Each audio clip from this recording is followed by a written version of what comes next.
Hey guys, this is Alex for Well-Tuned Musician. Today we're going to be responding to a question that Nahre Sol sent to me a while back. It deals with breathing and core support. And quite frankly, I really believe that all musicians, not just singers and wind instrumentalists, should feel it concerns them. So here goes the question. What is the difference or balance between decreasing stomach tension versus engaging your core throughout the day for breathing? For example, a vocalist friend recently told me that I have a shallow chest breath and should learn to engage my core more for posture and breathing. Is there a sensation to follow? Thanks. So, there are a lot of concepts to unpack here, and they will serve as chapters that you guys will be able to follow easily. I will also include an introduction to Breathing Mechanics 101 to make sure we're all on the same page when it comes to the fundamentals of breathing. Okay, so the first time I tried to shoot this video, I ended up rambling about posture and breathing for a solid 26 minutes. I just thought, man, Nahre doesn't have that much time on her hands, Alex. You gotta keep that down to much less.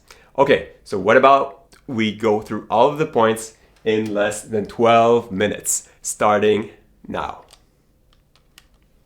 So, what happens when we breathe? Well, the great story of breathing starts and ends with the diaphragm. It's a dome-shaped muscle that sits at the bottom of our thorax. That is our ribcage, and it is the main muscle of respiration. Don't let anyone try to convince you that any other muscle is as important as this one regarding breathing. So first, we inhale because the diaphragm contracts, which means the dome descends in our abdomen, creating a greater volume inside our thorax. Now, following Boyle's law, a greater volume means a lesser pressure. Now, that pressure isn't only lesser compared to its previous state, it is lesser compared to the air in the external world. And since air moves from a region of higher pressure to a region of lower pressure, that means that air has to rush inside our lungs, feeding our organism with the precious oxygen it needs. Second, exhale. After the diaphragm has completed its lowering, it's now ready to relax upwards. Note the insistence on relaxing here, which means the volume in the thorax now decreases and the pressure goes up and the air goes out. You should be able to tell that story inside and out, backwards and forwards. This is the solid foundation to breathing mechanics onto which we can now build the rest. Okay, so another thing that happens when we inhale, the diaphragm pushes down the organs in the abdomen. Now the organs won't let themselves simply be squished if they can avoid it, and they will try to move out of the way, but whether or not they can do that will depend on what happens with our abdominal wall. So one of three things can happen here, and all of the possible in-betweens. First option, the abdominal wall stays relaxed and so the organs are pushed forward by the diaphragm. That's belly breathing, and this is what they typically will teach you in a relaxation yoga class. Second option, the abdominal wall stays put and resists the push from the organs. When that happens, since there is less motion at the abdomen, there will be more motion at the ribs, especially the lower ribs. Is an example of the motion distribution principle. And in that case, we call that type of breathing chest breathing. The third option, you actively suck the abdomen in against the push of the diaphragm. This option creates maximal pressure in the abdominal cavity. That is what we call bracing, or at least one version of that. Okay, now we can really start answering Nahre's question, starting with core support. So what is core support anyways? If I had to decompose core support into just a couple of ideas, I would certainly talk about stability and or limiting motion. One of the things that we want to avoid the most when we realize any effort is to let the spine, and especially certain areas of it, move too much, something we call hypermobility. Applying just enough bracing from the core should limit the spine's motion so as to avoid things like a slipping disc and or pinching nerves in your back, among other things. But what about core support when we're not even lifting anything and just going about our day? In that case, I view core support as just the right amount of tension in our abdomen that will allow us to maintain neutral angles for the vertebrae. In other words, the tension that will maintain these angles within certain natural boundaries. The position of your spine is determined by a very delicate interplay between your abdominal wall and the extensor muscles of your back. If one group of muscles pulls too hard, then the other group might end up working from a stretched position to maintain your posture, and this may not be the best thing for it in the long run. Okay, now, what about supporting our voice from our core? First, we need to realize that activities like talking, humming, singing, coughing, yawning, all happen on an exhale. Right, let that sink in for a moment. I had to at some point. Okay, now if that's clear for you, we can now talk about the role of the abdomen when it comes to exhaling. So what happens is this. At the end of the inhale, if the abdomen moved forward even just a bit, that means it now has room to move backwards during exhale.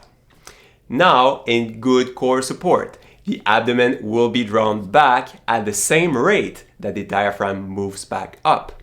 Training this synchronicity, this intimate connection between the diaphragm and abdomen is, in my opinion, at least part of what core support for singing or talking is all about. I've been training this while preparing for this video myself. So, how do you train that? What we need to train for this is our kinesthetic awareness of the tension in our abdomen. Do this exercise. Exhale on an S sound and notice the rate of drawing back of the abdomen while paying very close attention to the feeling of that. Does it feel like the abdomen is collapsing quickly backward, or does it feel like it's meeting a nice gradual and even resistance on all of its surface for all of the duration of the exhale?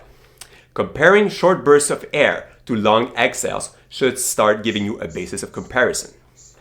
So that's just one way to train the support for your voice. There are others, obviously. Okay, so we've covered what chest breathing was. It's the elevation of the ribs amplified by the resisting of the abdominal wall against the push of the organs during inhale. So what about shallow chest breathing? This is a phenomenon where the contraction of the abdominal wall is most likely caused by stress rather than an appropriate amount of abdomen contraction designed to support good posture, i.e. what we've described before. If you walk in a business in a room filled with stressed employees who've got their eyes glued to their computer screens, you might see them excessively bent over their belly with their shoulders rounded and a breathing pattern that looks something like this. Breathing through their mouth rather than their nose. We call that shallow chest breathing because only the top portion of the air in their lungs even gets changed, the lower portion being stagnant. So, what's the solution? Whenever you catch yourself in that pattern, either at your instrument or away from it, do at least one of three things. 1. Fix your posture. Visualize a line that goes all the way from your sit bones up to a point between your ears and allow your spine to lengthen along that line, recruiting just enough muscle fibers to do it. You might be surprised by how little effort you need in your abdomen, and sometimes a release of the effort might be more helpful, but that's just one possibility. Doing this should free up your ribs, making them naturally more prone to releasing more air with every exhale. Option number 2, take a deep inhale and then slowly release all of your air as if blowing through a straw, recruiting every last muscle fiber you can find in your trunk to push every ounce of air left in the bottom of your lungs.